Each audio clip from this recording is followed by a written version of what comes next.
Murakoze.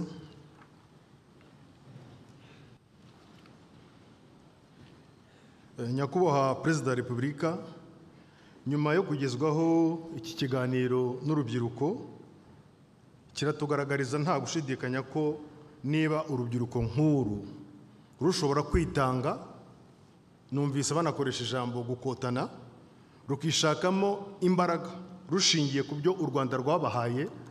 Bamwe bavuze amashuri, abandi bavuze amahirwe, abandi bavuze inzozi, nuko kwihangira umurimo bishoboka.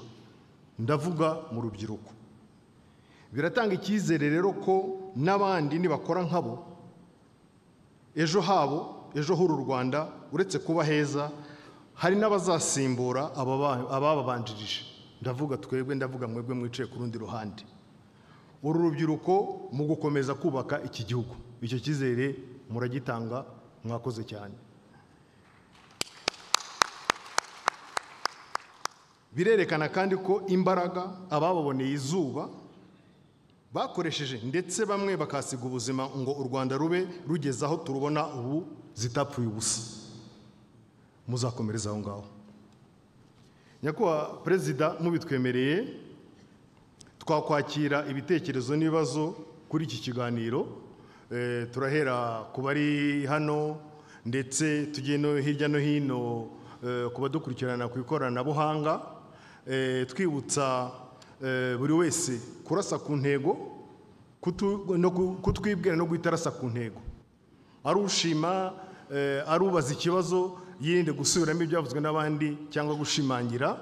Tunasaba abari hirya no hino mu ntara, niba bishoboka ko nitujya tugera ku ntara runaka dusanga barangije kwitegura, niba turabaha umwanya w'ibibazo bibiri, nibirangira tumaze kubazenguruka hose, niba Nyakubahwa Perezida wa Repubulika bitwemereye tugifite umwanya, dushobora kuza gufata ikindi kibazo. Murakoze.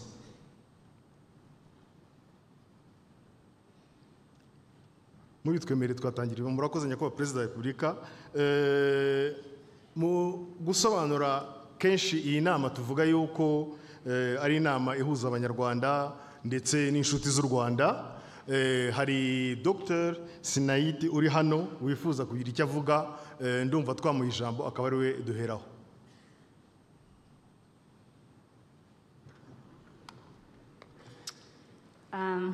Miriwe.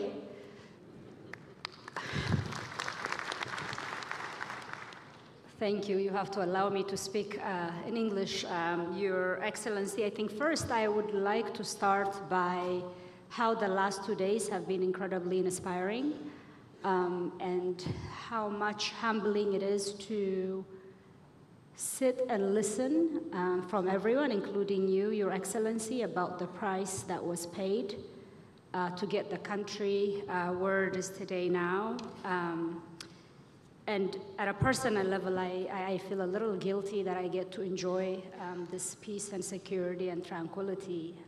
So as I hear about the increasing denial of genocide, one thing that comes to my mind is the very famous quote from Elie Wiesel, who said, you know, what hurts the oppressed or the victim is not the cruelty of the oppressor, but rather the silence of the bystander. So what I would commit and ask those who live in Rwanda to commit is, how do we not become bystanders for things we see in this country, whether it is denial of genocide or, frankly, simple things on our day-to-day lives.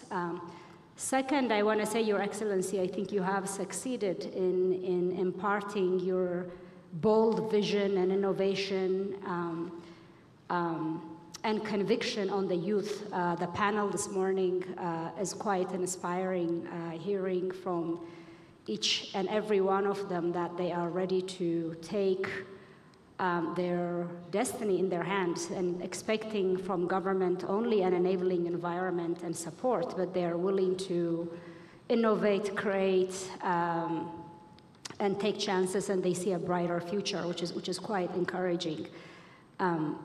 I have lived around the world. I moved here after 35 years in the US, and I just have never lived in a place where there is such an incredible leadership from the highest level, such clarity of purpose, conviction and bold vision.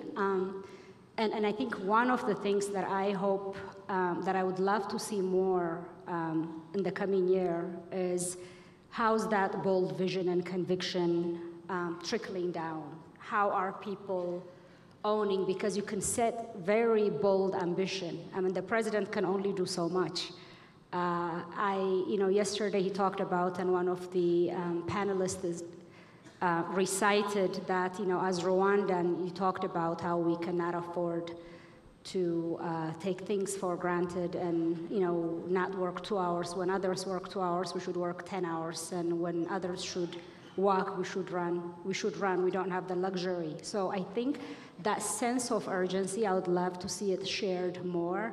I'm sure many people will share with me that there are incredible leaders in this country, but there are also a lot of people who are afraid to make decisions.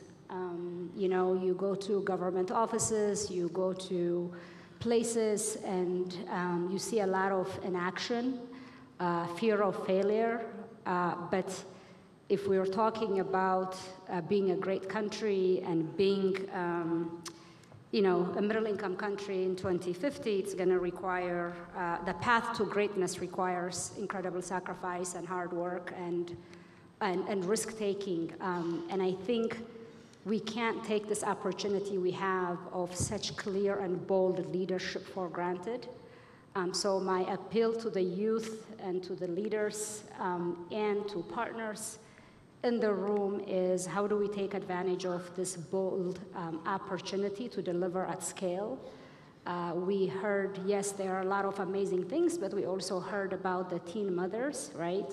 So just really my call to action is creating a sense of urgency, a sense of result, and not inaction and delaying making decision and passing it on to somebody else. I don't want to put people on the spot and talk about things that I have asked for that have been passed from one person to another to another.